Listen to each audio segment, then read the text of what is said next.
Hi everyone, I'm Patty from planbethechange.com and Everyone Matters.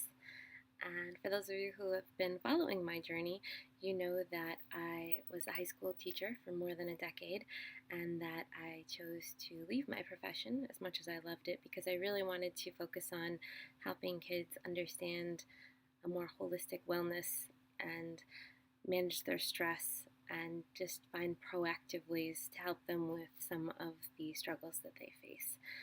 And in today's video, we are going to tackle one of those challenges, which is very personal to me, and that is the idea of addiction and its many forms, but especially drug abuse, substance abuse, because it just seems like every time I go on social media or have a conversation with somebody that there's something new about a young person either losing their life or ending up in jail, and I can't help but want to find more solutions to this problem, especially because I lost my own brother to a drunk driver.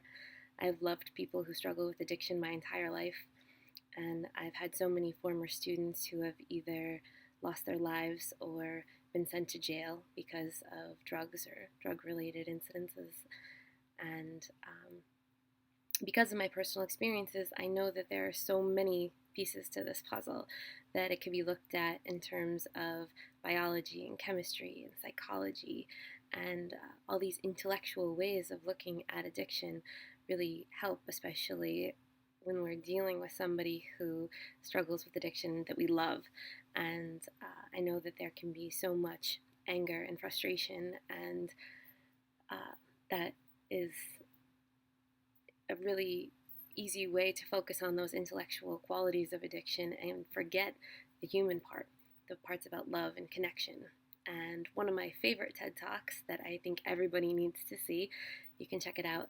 The link is in the description below, but it's by Johann Hari, and he explains why everything we know about addiction is not correct. And the whole entire video is phenomenal, but the part that really stuck with me was when he pointed out that the opposite of addiction is not sobriety. The opposite of addiction is connection. And that aligns so much with the work that I do with kids and helping them understand why it's so important to connect with ourselves and with each other and with something bigger. I've always believed that although drugs and addiction are really big problems, that they're actually also symptoms of a much bigger problem.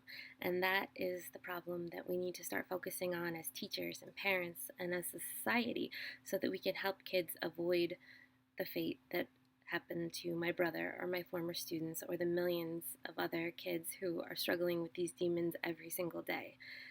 I mean, we've had the war on drugs probably since I was a little kid, and although I'm sure it's helped in some contexts, I believe it hasn't really reached its true potential because it still focuses on the problem, or it looks at drugs as if they are the problem.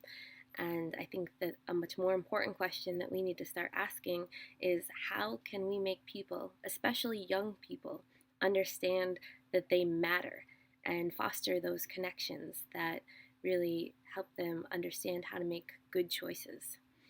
We all know that telling people not to do something doesn't work, especially teenagers. So,